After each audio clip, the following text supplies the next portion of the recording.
अस्सलाम वालेकुम viewers, I am Mohammad Ibrahim on the platform of dimensional physics. Students, आज हम डिस्कस करेंगे second year physics chapter number 17 physics of solids. तो आज हमारा जो है जी एक नए चैप्टर का आगाज़ होने जा रहा है, ठीक। और ये जो चैप्टर है स्टूडेंट ये ज़्यादा थ्योरेटिकल बेस्ड है, तो इसमें हम डिफरेंट किस्म की जो मज़े की थ्योरीज़ हैं वो डिस्कस करेंगे। तो आज हमने डिस्कस करना है एक तो सॉलिड स्टेट फिज़िक्स को और क्लासिफिकेशन ऑफ सॉलिड्स को। आया कि जी सॉलिड्स जो हैं हमारे पास लाइक वो in the form of steel और आयरन हैं या वुड हैं या प्लास्टिक की फॉर्म में हैं, ठीक। उनकी क्या प्रॉपर्टीज़ हैं, क्या करैक्टरिस्टिक्स हैं, उन्हें किन कैटेगरीज़ में डिवाइड किया गया, मैकेनिकल प्रॉपर्टीज़ जो हैं वो क्या हैं। तो हम सारा वन बाय स्टेप जो है वो डिस्कस करेंगे। तो आज का जो हमारा मेन थीम है वो है जी क्लासिफिकेशन ऑफ सॉलिड्स। तो स्टार्ट करते हैं। सबसे पहले तो स्टूडेंट आप मार्क कर लें कि ये जो चैप्टर है ये एमसीक्यूज़ पॉइंट ऑफ व्यू से काफ़ी इंपॉर्टेंट है, ठीक है। एमसीक्यूज़ और short question point of view से काफ़ी इंपॉर्टेंट है। लॉन्ग इसमें कुछ ही हैं, 2 से 3 लॉन्ग हैं इसमें, वो भी हम डिस्कस करेंगे, लेकिन एमसीक्यूज़ और शॉर्ट क्वेश्चन के लिए चैप्टर बड़ा इंपॉर्टेंट है। तो देखिए सॉलिड स्टेट फिजिक्स, एसएसपी इसे हम कहते हैं स्टूडेंट, या फिजिक्स ऑफ सॉलिड्स। आप नाम से ही देख रहे हैं फिजिक्स ऑफ सॉलिड्स। फिजिक्स का मीनिंग मैंने आपको बताया था नेचर। इट्स मीन सिंपली अगर मैं कहूँ तो ये हम क्या पढ़ने जा रहे हैं आज, नेचर ऑफ सॉलिड्स। भाई सॉलिड्स की नेचर क्या है, ठीक। तो देखें सबसे पहले डिफाइन करते हैं फिजिक्स ऑफ सॉलिड्स या सॉलिड स्टेट फिजिक्स को, the branch of physics that deals with properties, ठीक है जी, the branch of physics that deals with properties and characteristics of solids is called solid state physics. बच्चों आज हमने 2 चीज़ें discuss करनी है, प्रॉपर्टीज़ और कैरेक्टरिस्टिक्स सॉलिड्स की। अब प्रॉपर्टीज़ और कैरेक्टरिस्टिक में क्या फ़र्क है, याद रखिएगा स्टूडेंट। आप देख रहे हैं कि मेरी 4th फिंगर है, एक थंब है, इसी तरह आपकी भी कितनी फिंगर होंगी, 4 और 1 थंब होगा, ठीक। मीन्स कि हमारी प्रॉपर्टीज़ जो है वो मैच करती हैं। बट अगर मैं बात करूँ फिंगरप्रिंट की, ठीक, मेरा जो सेल फ़ोन है वो मेरे ही फिंगरप्रिंट से ओपन होगा अगर आपका फिंगरप्रिंट उसमें नहीं लगा हुआ, ठीक। अगर आप अपना हाथ उस फिंगरप्रिंट पे लगाएंगे तो वो ओपन ही नहीं होगा। मीन्स कि जो हमारे फिंगरप्रिंट्स हैं ये तो डिफरेंट है, तो डिफरेंट फिंगरप्रिंट्स होना कैरेक्टरिस्टिक्स है, ठीक। और हमारे ये जो फिंगर्स हैं और थंब है इनका बराबर होना प्रॉपर्टीज़ हैं। तो प्रॉपर्टीज़ 2 या 2 से ज़्यादा सब्सटेंस की एक जैसी हो सकती हैं, बट कैरेक्टरिस्टिक्स जो हैं वो एक जैसी नहीं हो सकती। अल्लाह ताला वाहिद ला शरीक हैं, यूनिक हैं, ओनली वन, ठीक। तो वो उनकी कैरेक्टरिस्टिक है।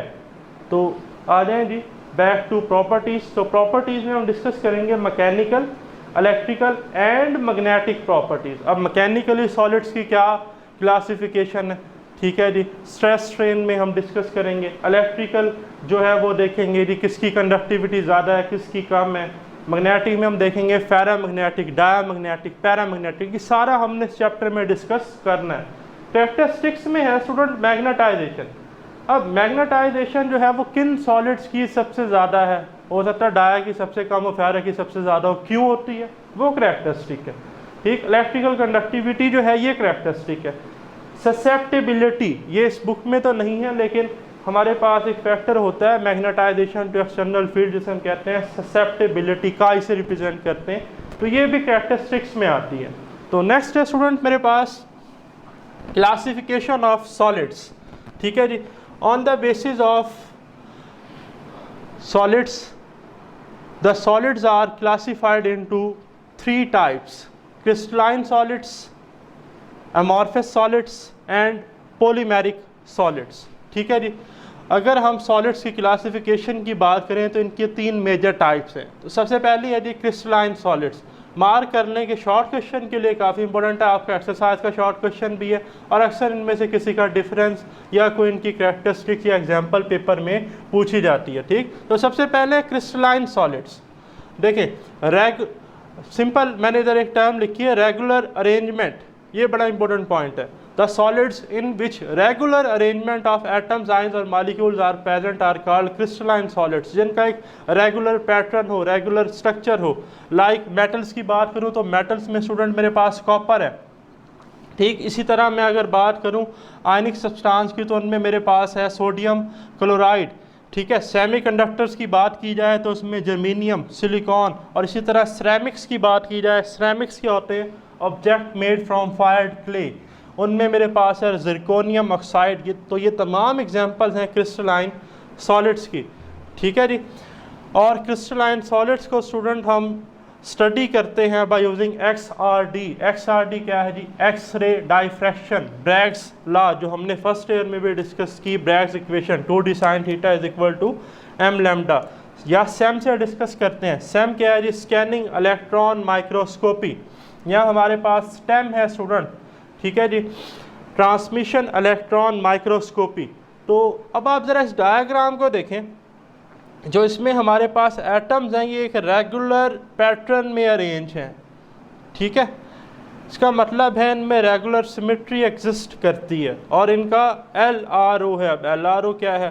Long range order due to cohesive forces, जिसने सॉलिड्स में एटम को बाउंड करके रखा हुआ है, इकट्ठा करके रखा हुआ है, जोड़ के रखा हुआ है कि भाई आप सारे भाई भाई हैं। ठीक है जी, तो LRO लॉन्ग रेंज ऑर्डर, याद रखना है क्रिस्टलाइन सॉलिड में क्या होता है जी? Long range order. ठीक है, they have definite melting and boiling point. ठीक है जी, इनका जो मेल्टिंग पॉइंट है और बॉइलिंग पॉइंट है वो डेफिनेट है, एक ख़ास वैल्यू पर जाकर जो है ये ब्रेक होते हैं, अदरवाइज़ ये ब्रेक नहीं होते। ठीक, अच्छा, अगर स्टूडेंट हम टेम्परेचर को ज़्यादा करते हैं इन केस ऑफ क्रिस्टलाइन सॉलिड्स, तो जो एटम्स हैं हमें पता है कि वो अपने लैटिस के टू एंड फ्रो, ठीक है जी, वाइब्रेट करते हैं। तो जो जो टेम्परेचर ज़्यादा करेंगे रेट ऑफ कूलियन इंक्रीज़ होगा, तो एम्पलीट्यूड ऑफ वाइब्रेशन इंक्रीज़ होगा।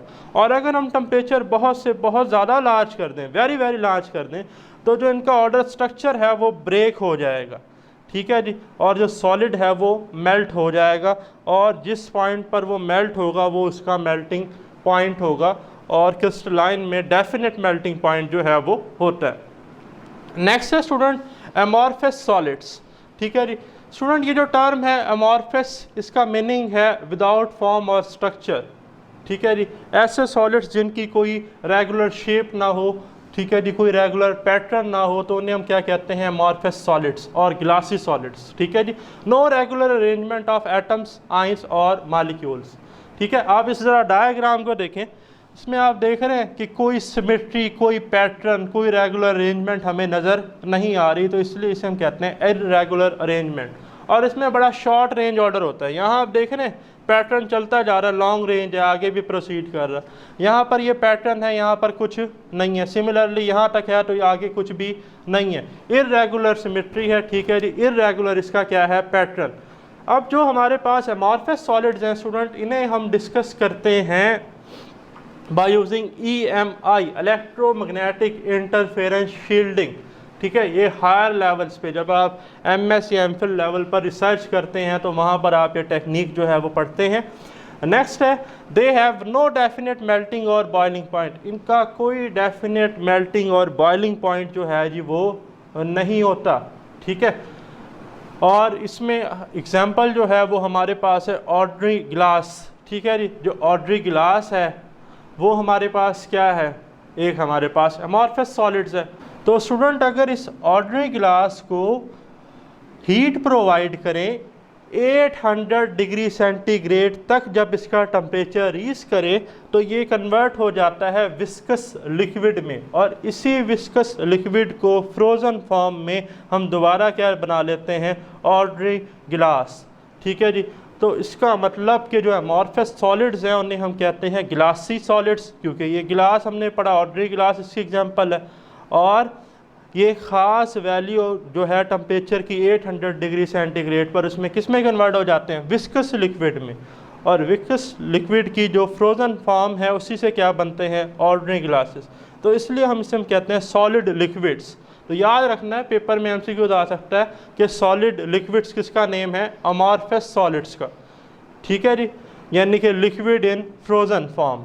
ठीक है जी, नेक्स्ट है स्टूडेंट थर्ड टाइप मेरे पास जी पॉलीमेरिक सॉलिड्स।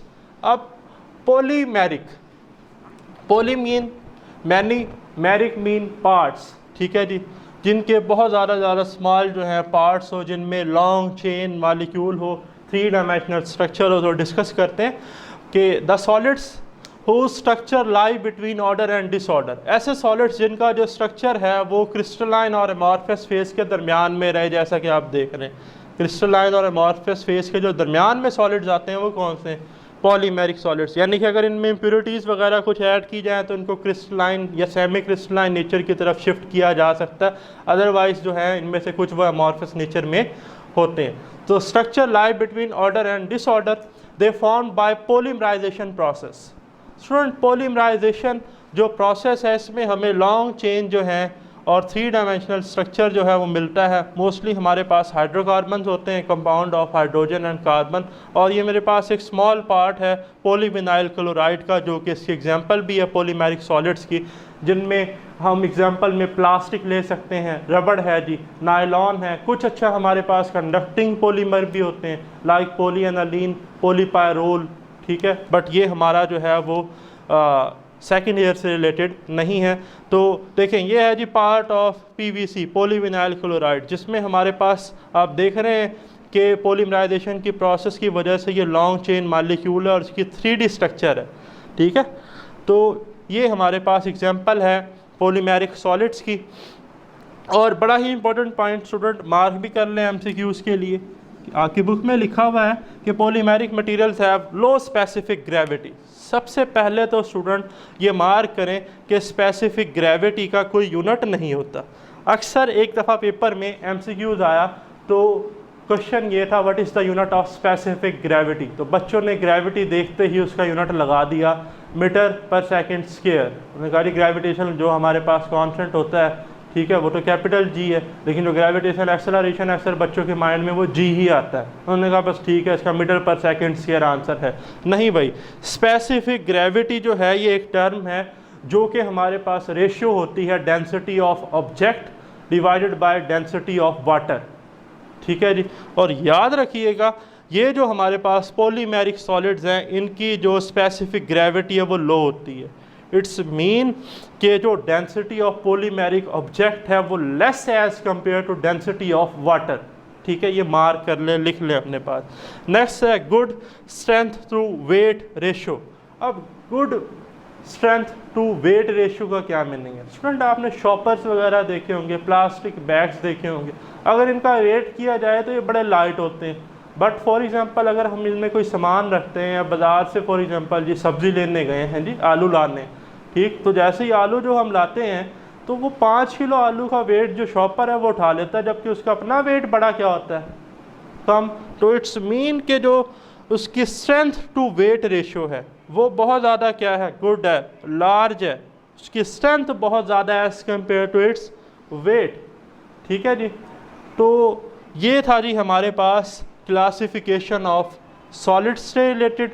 नेक्स्ट अब हम डिस्कस करते हैं क्रिस्टल लैटिस के बारे में जी। तो स्टूडेंट अब हम डिस्कस करेंगे क्रिस्टल लैटिस के बारे में, ठीक है जी।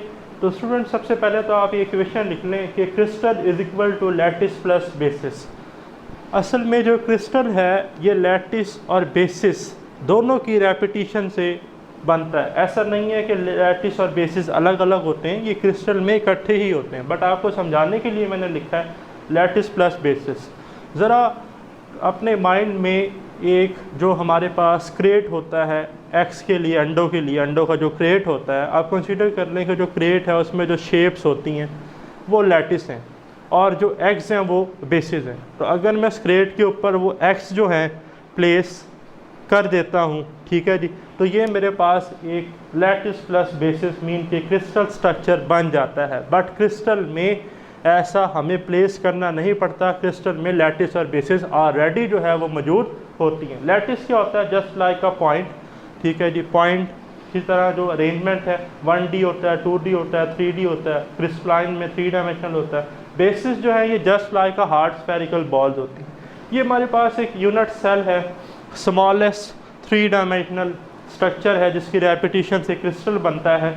तो आप देख रहे हैं जो ब्लैक वाले पॉइंट हैं ये सारे क्या हैं, लैटिस, और ये जो रेड कलर की बेसिस हैं ये जस्ट लाइक क्या है, हार्ड स्फेरिकल बॉल्स। तो इस तरह से ये मेरे पास एक यूनिट सेल है, इसकी फर्दर रेपिटेशन से क्या बनता है, क्रिस्टल लैटिस या क्रिस्टल स्ट्रक्चर।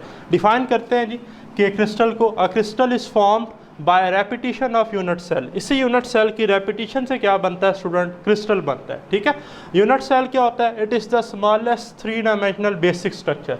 ये यूनिट सेल है। ठीक, अब जो हमारे पास यूनिट सेल हैं 7 क्रिस्टल सिस्टम में 7 डिफरेंट जो हैं वो यूनिट सेल है हर क्रिस्टल का।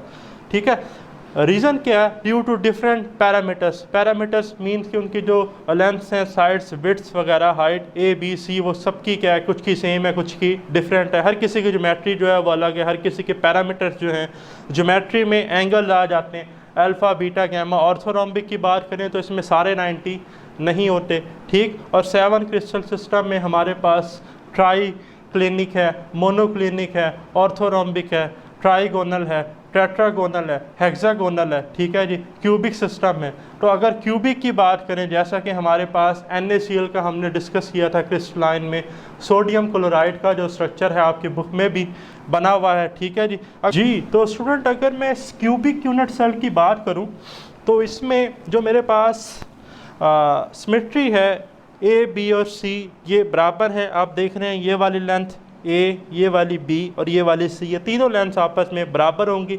एंगल्स की बात की जाए ज्योमेट्री की, अल्फ़ा बीटा गैमा, ये एंगल भी 90, ये भी 90, इसी तरह ये भी 90। तो इसमें दो साइड्स हैं वो तीनों बराबर हैं, एंगल जो हैं वो तीनों कितने बनते हैं? 90 के। ठीक है जी। नेक्स्ट स्टूडेंट याद रखिएगा, in case of cubic unit cell जो हमारे पास फेसेस होते हैं वो 6 होते हैं। कैसे 6? एक देखें, एक इस तरफ है, एक इस साइड पर, एक ऊपर की तरफ, एक नीचे की तरफ, एक आपकी तरफ और एक मेरी तरफ। 6 हो गए। कॉर्नर्स की बात की जाए वो 8 होते हैं। कैसे? 4 जो है ये आपको ऊपर नज़र आ रहे हैं, इसी तरह 4 जो है वो कितने हैं इसके नीचे आपको नज़र आ रहे हैं, तो 8 कॉर्नर्स हैं। ठीक, और एजेस की बात की जाए तो वो हमारे पास कितने होते हैं? 12 कैसे? देखें, 1 2 3 4, इसी तरह 4 नीचे, 8 हो गए, और 4 जो हैं वो ऐसे लगे हुए होते हैं। ठीक है, तो ये जो लेंथ है ये क्या है? एजेस है 12। तो ये हमारा आज का टॉपिक था जी। तो मिलते हैं स्टूडेंट्स इंशाल्लाह नेक्स्ट वीडियो लेक्चर के साथ, मैकेनिकल प्रॉपर्टीज़ ऑफ सॉलिड्स। तो मुझे दीजिए आप इजाज़त। अल्लाह हाफिज़।